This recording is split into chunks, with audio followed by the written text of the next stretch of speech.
Vivek Athreya Nani combination అనగానే అంటే సుందరానికి cinema గుర్తొస్తుంది. ఇది కూడా అలాంటి జానర్ ఏమో అనుకుంటే సినిమా ట్రైలర్తోనే క్లారిటీ ఇచ్చేశాడు దర్శకుడు. ఇది ఫక్తు హీరో సెంట్రిక్ యాక్షన్ డ్రామాని. జానర్ ఏదైనా సరే జనం మెచ్చేలా ఉంటే చాలు. అలా ఉందో లేదో ఈ సినిమా రివ్యూలోకి వెళ్ళి తెలుసుకుందాం. ఈ సినిమా కథ విషయానికి వస్తే హీరో నానికి చిన్నప్పటి నుంచి విపరీతమైన కోపం ఉంటుంది. ఆ కోపాన్ని కంట్రోల్ చేసేందుకు తల్లి అభిరామి ఒక కండిషన్ పెడుతుంది. వారమంతా కాకుండా ఏదో ఒకరోజు మాత్రమే కోపాన్ని చూపించమని చెబుతుంది. అసలు కోపం అంటే ఏంటో చెప్పాలని అభిరామి ప్రయత్నిస్తుంది. కానీ అంతలోపే ఆమె చనిపోతుంది. తల్లికిచ్చిన మాట కోసం శనివారం మాత్రమే తన కోపాన్ని ప్రదర్శించాలని నాని గట్టిగా ఫిక్స్ అయిపోతాడు. మరోవైపు సోకులపాలెంలో ఎస్ఐగా వచ్చిన ఎజ్జే సూర్య తన ప్రతాపాన్ని ప్రజలపై చూపిస్తుంటాడు. కోపంతో ఊగిపోతూ ఎవరో ఒకరిని ఈ రోజంతా హింసిస్తూనే ఉంటాడు.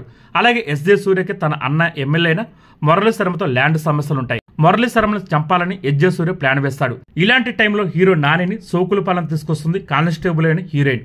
తర్వాత ఏం జరిగిందన్నది ఈ సినిమా స్టోరీ. సరిపోదా శనివారం సినిమా లాంటి కథల్ని మనం ఇప్పటి వరకు ఎన్నో చూస్తుంటాం. ఒక రాక్షసుడు లాంటి విలన్ ఒక ప్రాంతంలోని ప్రజల్ని హింసిస్తుంటాడు. ఆ రాక్షసుడిని అంతం చేసేందుకు హీరో వస్తాడు. ఇలాంటి లైన్ పాయింట్తోనే దాదాపు మాస్ కమర్షియల్ సినిమాలన్నీ తయారవుతుంటాయి. ఈ సరిపోదు శనివారం సినిమా కూడా అదే. కాకపోతే ఇందులో హీరో తన కోపాన్ని ఎప్పుడు పడితే అప్పుడు ప్రదర్శించడు. కేవలం శనివారం మాత్రమే తన కోపాన్ని హీరోయిజాన్ని ప్రదర్శిస్తుంటాడు. ఇలాంటి వీక్నెస్ తో విలన్ ఎంతైనా ఆడుకోవచ్చు. కానీ ఇందులో అలాంటిదేమీ అంతగా ఉండదు. శనివారమే కొడతాడు కదా, మిగతా వారాల్లో వచ్చి హీరోని లేపేస్తే అయిపోతుంది కదా అని లాజిక్స్ వెతికితే మాత్రం ఈ సినిమాని మీరు అంతగా చూడలేరు. మొదట తన తండ్రి కోపాన్ని అదుపు చేయాలని చూడడం, చివరిలో మళ్ళీ ఆ తండ్రి మారిపోయి ఆయుధాన్నిచ్చి విలన్ మీదకు పంపడం అనేది కూడా మన సినిమాలలో మామూలుగానే ఉంటుంది. ఇంక ఇందులో కూడా సేమ్ అంతే ఉంటుంది. సరిపోదా శనివారం సినిమాలో ఏ మాత్రం కొత్తగా అనిపించే సీన్ ఒక్కటంటే ఒక్కటి కూడా అనిపించదు. అరిగిపోయిన సీన్లని మళ్ళీ మనం చూసినట్టుగా అనిపిస్తుంది అంతే. వివేక్ ఆత్రేయ ఏదో కొత్త కథని చెప్పాలన్న ప్రయత్నం చేయలేదనిపిస్తుంది.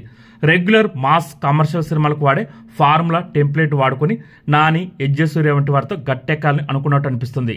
అలాగే ఈ సినిమా ఫస్ట్ హాఫ్ అంతా ఆడియన్స్ మైండ్ ని ట్యూన్ చేసేందుకు వివేక్ ఆత్రేయ వాడుకున్నాడు అనిపిస్తుంది. హీరో చిన్నతనంలోని సీన్లు, తల్లి చెప్పే విషయాలు, కోపాన్ని కంట్రోల్ చేసుకోవడం, హీరోయిన్ ఎంట్రీ, విలన్ ఎంట్రీ అంటూ ఇలా బ్లాక్లుగా డివైడ్ చేసుకున్నాడు దర్శకుడు. ఇంటర్వెల్కు హీరో విశ్వరూపాన్ని చూపించడం, సెకండ్ హాఫ్ లో హీరో విలన్ పేస్ ఆఫ్ సీన్లని ఎక్కువగా ఊహించే రేంజ్ లో ఫస్ట్ హాఫ్ ముగుస్తుంది. కానీ సెకండ్ హాఫ్ లో హీరో విలన్ మధ్య ఆట అంత ఇంట్రెస్టింగ్ గా ఏమి ఉండదు. ఇంకా ఫ్రీ క్లైమాక్స్ అయితే రొటీన్ గానే అనిపిస్తాయి. అలాగే సరిపోదా శనివారం సినిమాకి కొన్ని కలిసి వచ్చే అంశాలు కూడా ఉన్నాయి. నాని ఎజ్జే సూర్య కాంబో సీన్లు, వారిద్దరు పేస్ ఆఫ్, వారి నటన స్పెషల్ గా ఉంటుంది. మరీ ముఖ్యంగా ఎజ్జే సూర్యని వివేక్ ఆత్రేయ బాగా వాడుకున్నాడు అనిపిస్తుంది. ఎజ్జే సూర్య పాత్రకే ఎక్కువగా ఎలివేషన్ ఇచ్చినట్టు అనిపిస్తుంది. టెక్నికల్ టీమ్ ను మాత్రం చాలా బాగా వాడుకున్నాడు వివేక్ ఆత్రేయ. జేక్స్ బిజయ్ పాటల కంటే బ్యాక్గ్రౌండ్ స్కోర్ ఎక్కువగా గుర్తుంటుంది. కెమెరా వర్క్ చాలా రిచ్గా అనిపిస్తుంది. సోకులపాలెం సెట్ బాగుంటుంది. కానీ ఇదివరకు ఎన్నో సినిమాలలో చూసినట్టుగానే మనకు అనిపిస్తుంది. వివేక్ ఆత్రేయ డైలాగ్స్ కొన్ని చోట్ల బాగుంటాయి, ఇంకొన్ని చోట్ల నవ్విస్తాయి. సరిపోదా శనివారం సినిమా గురించి మాట్లాడితే అందులో ఖచ్చితంగా ఎజ్జే సూర్య నాని గురించి చెప్పాల్సి ఉంటుంది. మనకు నానిని ఇలాంటి పాత్రలో చూడడం కొత్త ఏం కాదు. ఎజ్జే సూర్యకు విలన్ పాత్రలే ఇప్పుడు ఎక్కువగా వస్తున్నాయి. స్క్రీన్ మీద ఎజ్జే సూర్య కనిపిస్తే ఆడియన్స్ కి ఒక ఎనర్జీ వచ్చేస్తుంది. విలన్ గా ఎజ్జే సూర్య అదరగొట్టేశాడని చెప్పాలి. ఇంకా చారులత పాత్రలో ప్రియాంక అందంగా కనిపించింది అంతే. మొహంలో ఏ మాత్రం ఎక్స్ప్రెషన్స్ కనిపించవు.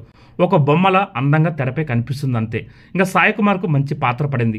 తండ్రి పాత్రలో మరోసారి తెరపై ఆడియన్స్ ని ఆకట్టుకున్నాడు. మురళీ శర్మ పాత్ర కొత్తగా అనిపిస్తుంది. ఆయన పాత్రను డిజైన్ చేసిన విధానం బాగుంటుంది.